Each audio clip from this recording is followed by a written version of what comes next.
हाय, मी आहे आशू. नॉर्मली मी लिपसिंगचे व्हिडिओ करत असती. बॉलिवूडचे 90sचे गाणे माझे खूप आवडते आहेत खूप. सो मला आवडतात, जे गाणी मला आवडतात, ज्यात माझ्या फिलिंग्स आहेत त्याच्यावर मी लिपसिंग करत असते.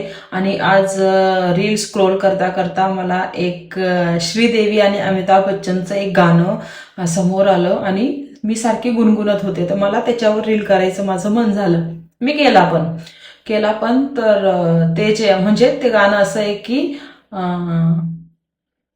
उस तक पहुंचे खबर आ मिलना है अगर मुझे बीमार बना दे ओए रब्बा.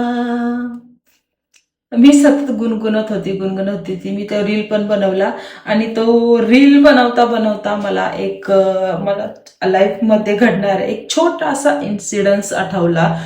तो छोटासा इन्सिडन्स माझ्यासाठी खूप मोठा होता. मोठा म्हणजे 1 ते 1.5 वर्ष चालेल असा तो इन्सिडन्स होता. मी ना म्हणजे आधी मी खूप काहीतरी लिहायची, ब्लॉग लिहायची किंवा कोट्स लिहायची. फेसबुकवर वगैरे, इंस्टाग्रामवर लिहित राहायची. आता ते कमी केले. तर त्यावेळेस ना मी एक कोट लिहिला होता. मला ना त्याची आधीची ओळ आठवते की मुझे कोई बड़ी सी बीमारी क्यों नहीं लग जाती. आणि मला ना ते शेवटचं माझं लिहिलेलं मला आठवत नाहीये जरा. आणि ते मी ह्या इंटेन्शनने लिहिलं होतं ना की बराच काळ माझा एकटीने घालवलाय. त्यामुळं मला ते फॅमिलीचं अटेन्शन हवं असायचं, मला माझ्या प्रियकराचं अटेन्शन हवं असायचं. सो मी त्या हेतूने बनला होते की मला एखादा मोठा आजार का नाही होत, की हे लोक सगळे माझ्या जवळ असतील वगैरे वगैरे असं. ती माझ्या मनाची इच्छा आतून होती, जी माझ्यासाठी झालं असं की सगळं जुळून आलं. माझा प्रियकर माझ्या जवळ, म्हणजे आमचं बॉन्डिंग खूप छान आहे. आमच्यामधलं प्रेम म्हणा किंवा समंजसपणा खूप छान आहे, खूप खूप अति छान आहे. त्याला मी आता, म्हणजे आधी मी खूप पब्लिक वगैरे करायची, असं तसं लिहायची. मग मी ते कमी केलं, कारण मला ते टिकवून ठेवायचंय. वाटतं की नजर नको लागायला लागेल. तर मेन विषयाकडे येते मी, की मला माझी फॅमिली म्हणजे आहे तसं, म्हणजे छान झालं, सगळं छान झालं. पण त्यानंतर माझ्यासाठी मी जे लिहिलं होतं ना की मुझे कोई बड़ी सी बीमारी क्यों नहीं लग जाती, त्यानंतर अक्षरशः, कारण मी इतकी डेंजर आजारी पडली. मला हार्ट इश्यू झाला, मला डायबिटीस इश्यू झाला, जो मी अजूनही भोगतीये. मला ॲडिनोमायसिस झालं. मी डीपली डिप्रेशन मध्ये गेली. मी पोस्ट वगैरे टाकत असायची, पण आतल्या आत मी काय घडते, मी ट्रीटमेंट घेते या सगळ्यांवर.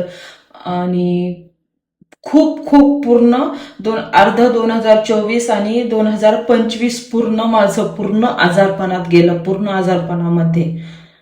सो सांगायचा हेतू हाच आहे की स्वतःसाठी काहीच वाईट चिंतू नका. आपण मी ना पर्सनल सक्सेसमध्ये मी एक गोष्ट, जी ब्रायन ट्रेसीचं जे पुस्तक आहे, मी ते 100 वेळा ऐकले. मी ते 100 वेळा रिकमेंड करेल लोकांना की वाचा. तर त्याच्यामध्ये वारंवार मी त्या पुस्तक ऐकलं. तर मग त्यामध्ये मी एक गोष्ट शिकली होती की तुम्ही जो विचार करतात ना, त्या गोष्टी तुमच्यासोबत होतात. तुम्ही पॉझिटिव्हली विचार कराल तर तुमच्या अवतीभोवती सगळं पॉझिटिव्हली घडेल. तुम्ही नेगेटिव्हली विचार कराल तर तुमच्या आयुष्यामध्ये खरंच नेगेटिव्हिटी घडते. आणि ही गोष्ट मला इतकी डेंजर पटवून दिलेली होती की माझं 1 ते 1.5-2 वर्ष माझं इतकं फालतू गेलं,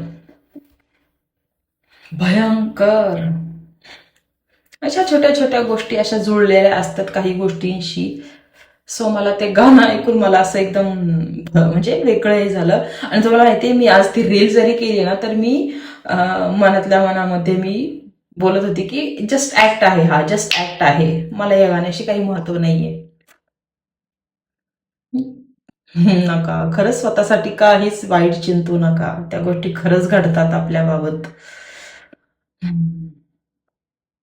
बस इतकाच मला हा छोटासा अनुभव शेअर